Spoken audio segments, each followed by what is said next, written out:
Hello Ari fans, my name is Dak, aka Razor Dak, and I'm a huge Ari fan and I have been most of my life. I am very hyped for Welcome to Raccoon City and I hope that you are as well. I spent probably 10 hours doing research and going frame by frame through both trailers, gathering information and looking for Easter eggs so that I could bring them all to you. I am confident that this is probably the most thorough and detailed breakdown that you'll find.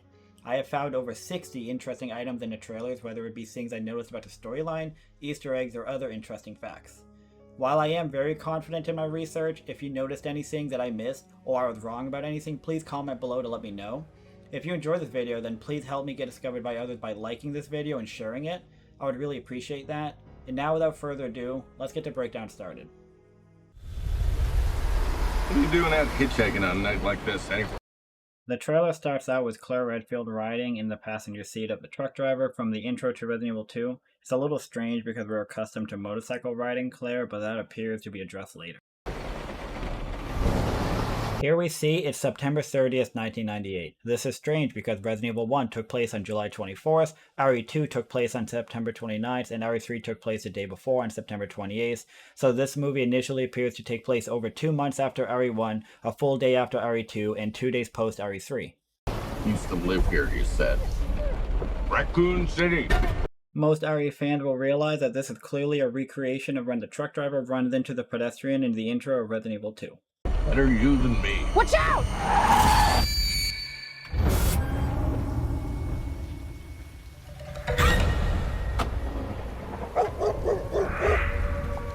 Hello?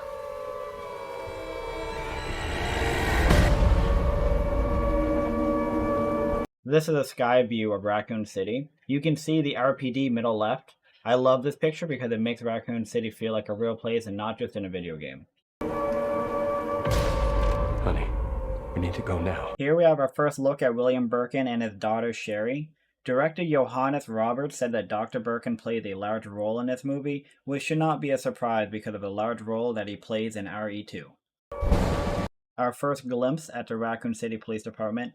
Director Johannes Roberts said that he wanted to be as true as possible to the RPD and the Spencer Mansion, so they reached out to Capcom, who gave them the actual blueprints to the buildings so they could recreate them. The director claims that the key interiors of the RPD and the Spencer Mansion, such as the main lobby of the police station, the main lobby of the mansion, and the library, were literally one-to-one, and said doing so was actually nerdily fun. Lock the gates. We have our first look at Leon Kennedy and his RPD shoulder patch and Chief Brian Irons. Leon is being instructed to lock the front gates to the RPD, which is different than the game's plotline where Leon shows up and everything is already locked down and doesn't meet Chief Irons until later. Claire, why are you back here? Here we have our first look at Claire's brother, Chris Redfield, whom she is searching for in RE2.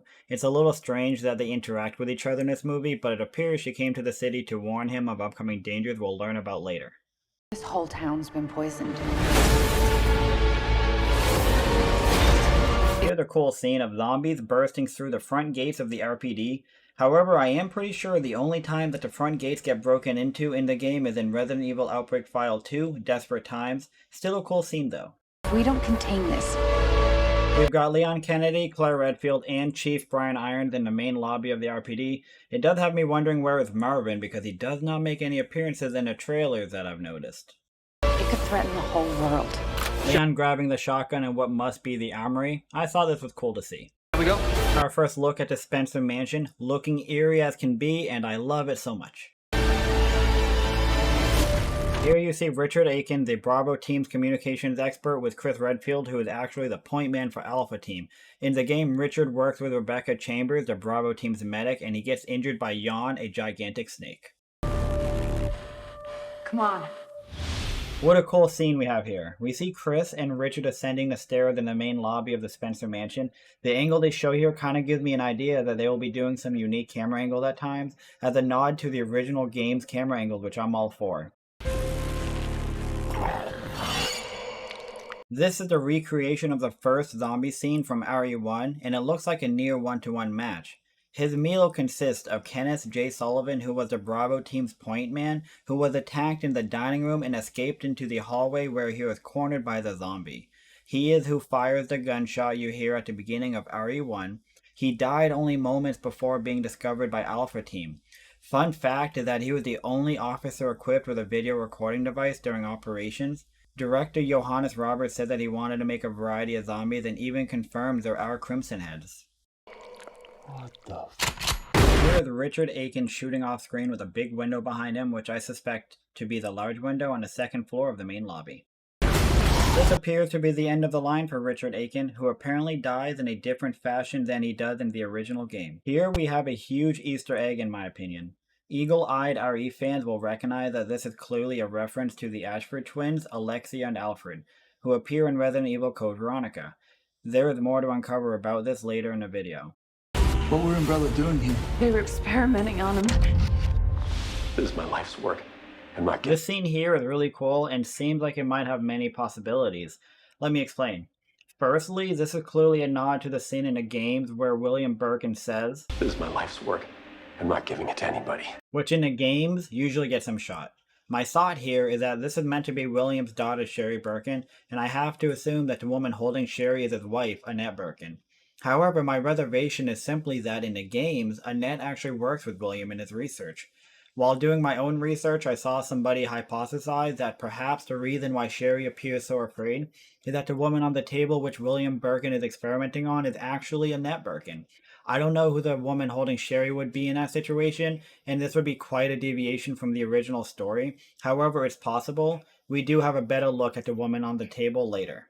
Giving it to anybody. Here's Chief Irons in the RPD parking lot. Kind of cool to actually see this in the movie, considering I feel like I spent a lot of time of it in the game.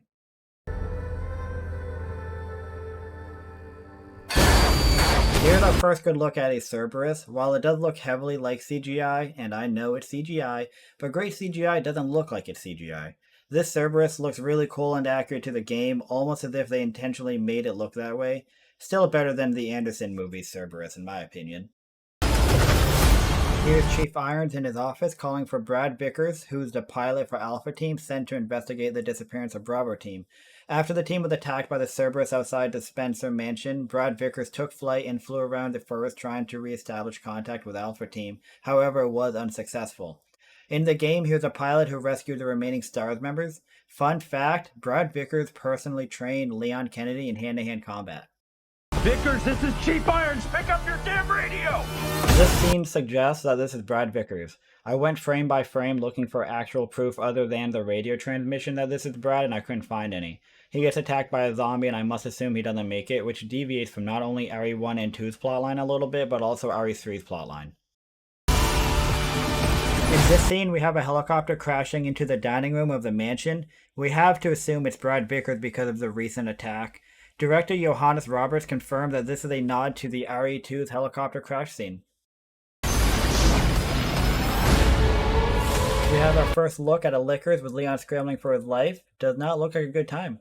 In a moment, I slow down the scene because it appears that something is coming up behind it. It's possible it's someone hitting it from the back. I don't think it's its legs or behind because it's very large, but it did catch my curiosity.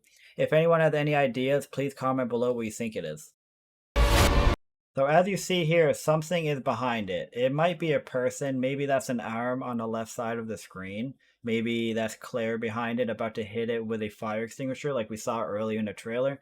I'm not sure. I just found this to be strange. So if you have any ideas, please comment below. Possibly our first look at Hunk? Maybe. Albert Wesker saying that Umbrella is going to destroy the place as if he's surprised. Umbrella is gonna destroy this place. Possibly a scene where the Umbrella security service is shooting innocent civilians to cover up what's happening, or simply containing the infection. Lisa Trevor. This scene right here was a major relief to me because for anyone who watched my reaction to the first screenshots, which I'll attach to the end of this video, they'll know that I was extremely critical of really everyone except for Chris Redfield. Everyone else looked low budget, especially Lisa Trevor, who looked like a weirdo in her costume. But this scene here showed that a little or a lot of CGI can go a long way. Lisa Trevor is the daughter of Jessica Trevor. Lisa and her mother were detained by Spencer Mansion security and taken into an underground cavern where they were injected with Type A and Type B strains of the progenitor virus. The mother was executed for making plans to escape, which prevented any hope for Lisa's escape. Lisa's body reacted to the infection and developed a degree of superhuman strength. Lisa was kept a secret and was kept as a prisoner. Testing on her continued. One thing led to another, and eventually she started collecting faces. Truly a sad story. However, she looks great in the scene, and I am excited. The truck driver from the opening sequence isn't looking too good. Likely banned by his dog, who we saw at the beginning of the trailer licking the blood left over from the zombie pedestrian he ran into and is turning. This is Leon Kennedy with a rocket launcher and what I suspect to be the escape train at the end of RE2. Here is a person escaping an explosion.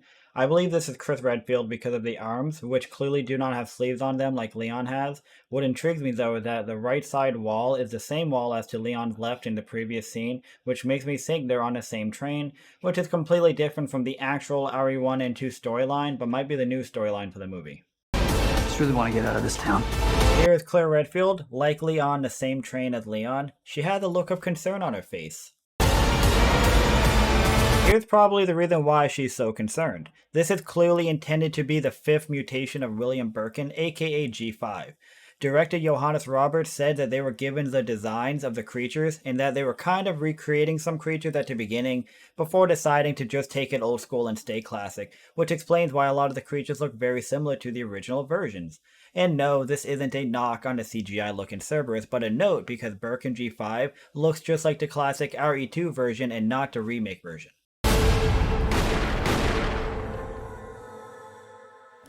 This is a cool scene here. It appears to be a nod to the opening intro of the original RE1, where they're introducing the game's characters. In that scene, you see Chris Redfield lighting a cigarette with the same lighter with the Umbrella logo on it. Chris Redfield.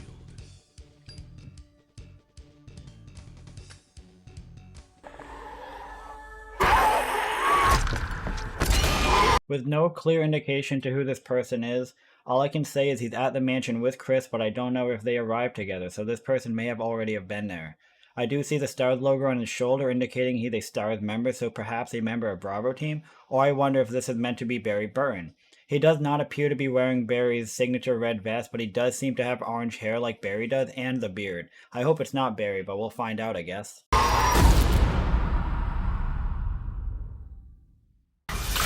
Here we are on trailer number 2. We see Claire Redfield on the motorcycle, finally.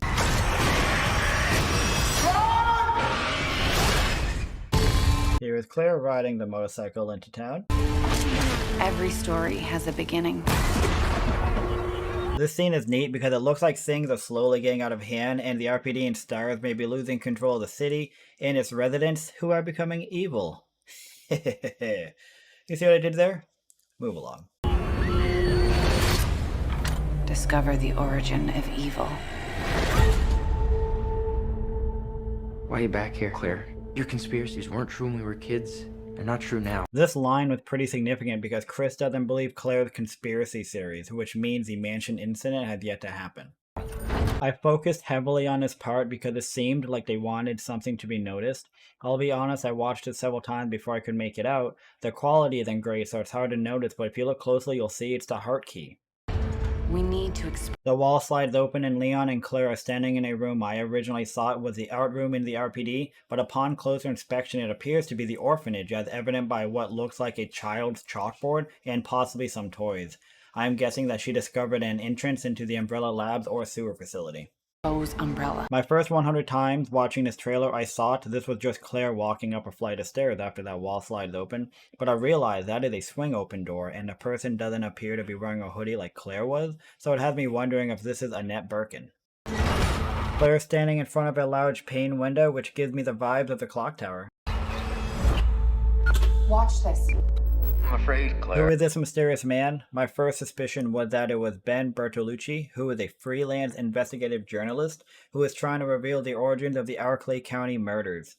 In RE2, you can find him in the holding cells connected to the RPD garage after having been arrested by Chief Brian Irons. He died a pretty crazy death in the RE2 remake at the hands of the Tyrant. Director Johannes Roberts actually confirmed that this is indeed Ben Bertolucci, and it appears that he is providing Claire with evidence of his findings, which is what likely sent Claire back to Raccoon City to warn her brother. I'm afraid of what they're gonna do to this town. You see, Umbrella, they had an incident. We just heard Ben say that Umbrella had an incident, and he compares it to Chernobyl. I have to assume he is referring to the labs below Spencer Mansion. Also, we see a younger William Birkin who appears to be at the orphanage, which is where Chris and Claire grew up. Claire had suspicions of shady activities here, where Umbrella was raising children as candidates for viral weapons research and testing. Sherry spends some time here in the RE2 remake. This is our first look at who is supposed to be Jill Valentine. She gets very little attention in these trailers, and I wonder just how big of a role she'll play in the movie. Her left eye looks a little strange, but might just be the lighting. The big bar light behind her makes me wonder if this is meant to be the scene where the tram is raised up and you are confronted with a mutated William Birkin. However, in the game, this is Claire's scene. Fucking Chernobyl, if you know what I mean. People are getting sick. This is another look at what I mentioned earlier could be the Umbrella Security Service shooting innocent civilians or infected. A zombified truck driver losing control and crashing right in front of the RPD. Unfortunately, it does not appear that we'll see the iconic scene of Leon and Claire narrowly avoiding being crushed from behind and escaping in a blaze of fire. You gotta help us, Claire. Let the world know what's really going on.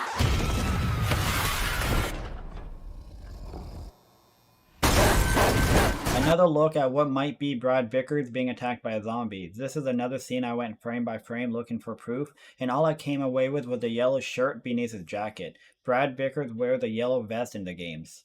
25 years and my life is still. The music in this trailer is What's Up by the Four Non-Blondes, which we just heard the very first lines of the song, which is 25 years and my life is still. 25 years and my life is still.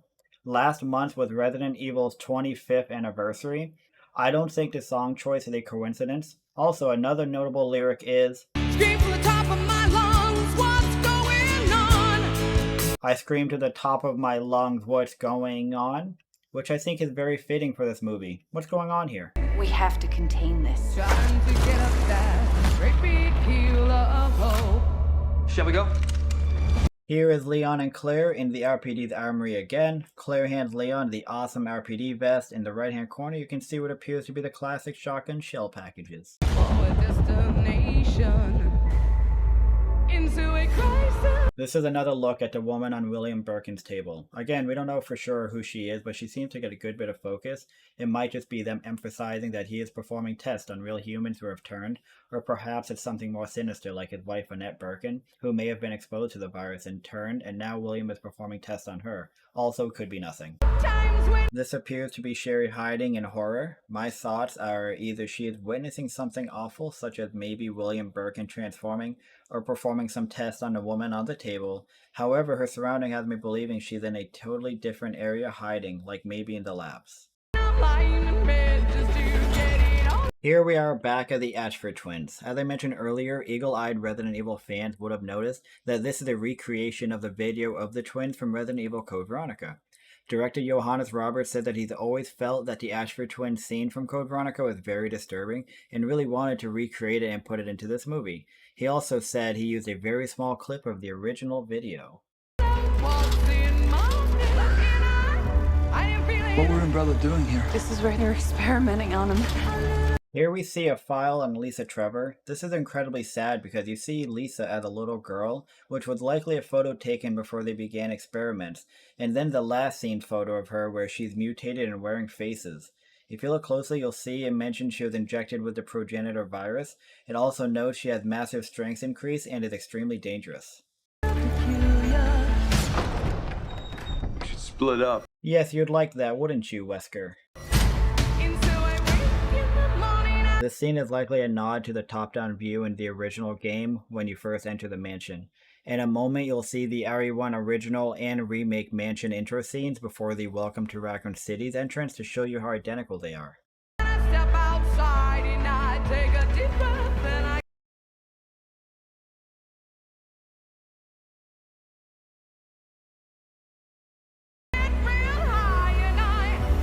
Here's Jill Valentine standing in front of Albert Wesker, who is standing next to the piano on which she plays the Moonlight Sonata.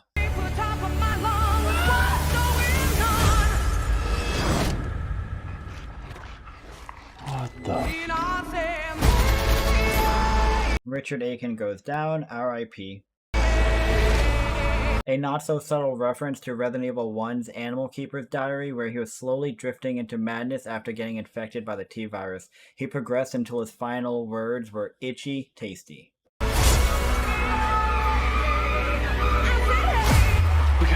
This scene shows Chris is holding Claire's arm. He is in his STARS uniform and says they need to get out of here, which implies he just returned from the mansion incident.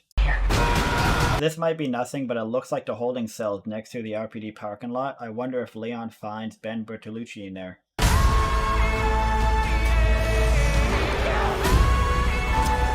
gonna take Umbrella down. Here we have William Birkin, who appears to have just turned and is likely about to mutate to become G1. This is likely the first time Claire and Leon ran into a liquor, and I hope this moment lives up to the iconic moment in the game. However, I paused this part because I noticed the decorations on the wall, and I wonder if this is a nod to the West office where they had Leon's first day decorations hanging up. I hope we get to see the extra L.